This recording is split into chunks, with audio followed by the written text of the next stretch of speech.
Joining us now, Texas Congressman Beto O'Rourke. He's a Democrat who serves on the Armed Services Committee. Congressman, thanks so much for joining us. Thank you. Thanks for having me. I know you've visited some of these locations in Texas, your home state. The Department of Health and the Department of Homeland Security, the Office of Refugee Resettlement, I want to be precise, responsible for the children who have been separated from their parents.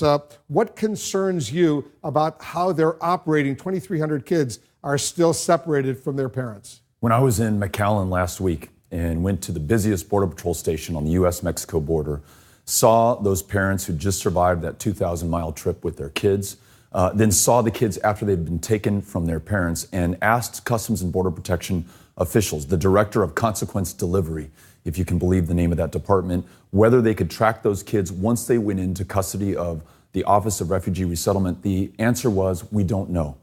So Representative Rice, whom you interviewed earlier, who said, we don't know when or if those kids are going to be reunited with the parents who risked everything to bring them from Honduras, Guatemala, El Salvador to flee violence and death.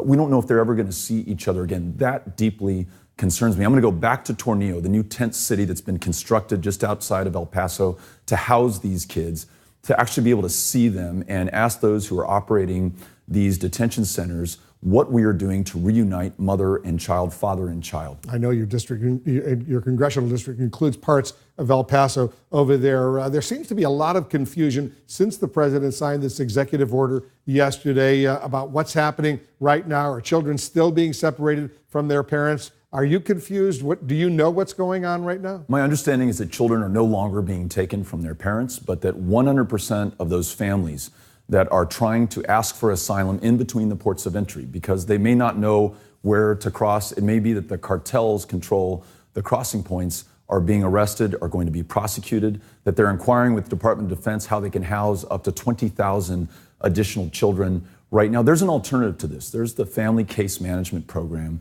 which when implemented under the Obama administration led to a 99% show rate for immigration court proceedings for those families. This is also a crisis wholly created by this president. Family unit apprehensions, FY17 compared to fiscal year 2018, are actually down 3%.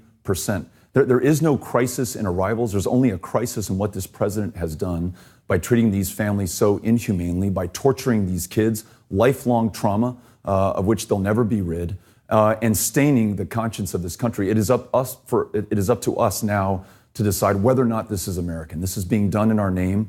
Those who marched on Tornillo last weekend, those who brought the public pressure to bear on this administration so that he would issue this executive order, need to keep up the fight to ensure that we reunite these families, that we end indefinite family detention, and that we act in the most humane way consistent with our asylum laws, which I believe the president is breaking right now. Are you satisfied with the information that the federal government is providing to you about these cases? They are not answering any of our questions. We are asking, for example, where are the girls? When I go to these detention centers and these processing centers, I see a lot of young boys. I don't see the girls. They won't tell us where they are. They are not allowing members of Congress to actually talk to the children once they're in. What's their excuse? Why aren't they? Give us 2 weeks and then you can come in. Why do they need 2 weeks?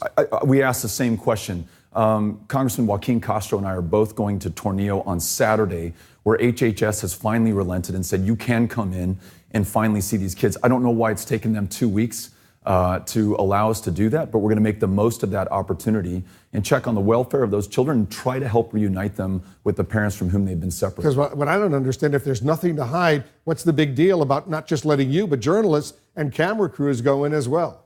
I'll tell you why. Because this policy of zero tolerance, of separating 100% of the kids from the parents who've crossed 2,000 miles to get them here, put this administration and this country in a place that it was not prepared for. This institutional scale of family separation did not have an institutional response in terms, or an industrial scale did not have an industrial response in terms of capacity, in terms of caregivers, in terms of those who are able to take care of the mental and physical well-being of those children. We should never have done this. And now we must finish the job of ensuring that those kids are reunited before we inflict any more trauma on them. Under the current law, the so-called Flores settlement, they can only hold the children for 20 days. After 20 days, they have to be released. The federal government, the Trump administration, went to court today to try to change that. What's your analysis Will they succeed?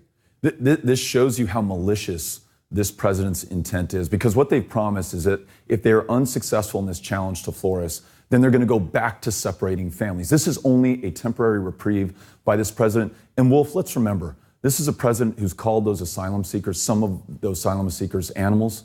He's talked about this as an infestation. He's described immigrants from Mexico as rapists and criminals. Last night, he says they are not our best, or they're not the best from those countries who are sending them here. There's a strong racist element to this policy, and it should not surprise us when people under this administration are inflicting this kind of harm on those children. Very quickly, I know you're challenging Ted Cruz for the Senate seat from Texas. He wants to change things as well. Is there any daylight between you and him on this specific issue of making sure kids aren't separated from their parents?